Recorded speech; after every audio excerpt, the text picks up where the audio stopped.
La Catalogne et l'Espagne se sont enfermés dans une impasse, tandis que les manifestants protestent contre la violence policière. Dimanche, la police s'est heurtée aux électeurs qui bloquaient leur passage vers les bureaux de vote à travers la Catalogne. Presque tout Barcelone s'est arrêté pendant 10 minutes à mi-journée le lundi pour manifester.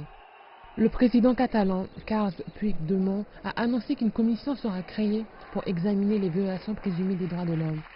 Il a également demandé à la police nationale espagnole de quitter la Catalogne et de laisser le maintien de l'ordre à la force Mossos de Catalan.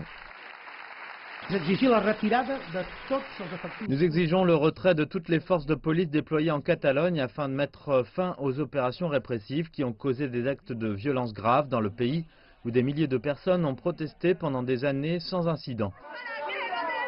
À l'extérieur du bâtiment de la police, les manifestants ont demandé que leur voix soit entendue. La répression d'hier est inacceptable. Cela ne fait pas partie d'un système démocratique et ce genre de comportement ne devrait pas être autorisé. Suite à une réunion d'urgence des ministres, le résultat du référendum a été annoncé et sera soumis à l'approbation du Parlement catalan. Le président catalan a également demandé une médiation internationale.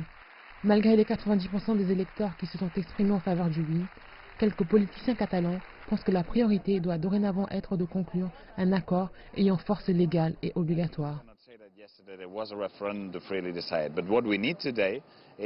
Je pense que nous ne pouvons pas dire que le référendum était légal, mais ce que nous devons faire aujourd'hui est de commencer immédiatement les négociations politiques en vue d'avoir un référendum ayant force de loi. Le Premier ministre espagnol Mariano Rajoy a rencontré les leaders de l'opposition à Madrid pour discuter de la question. Plus tôt, il avait rejeté le référendum.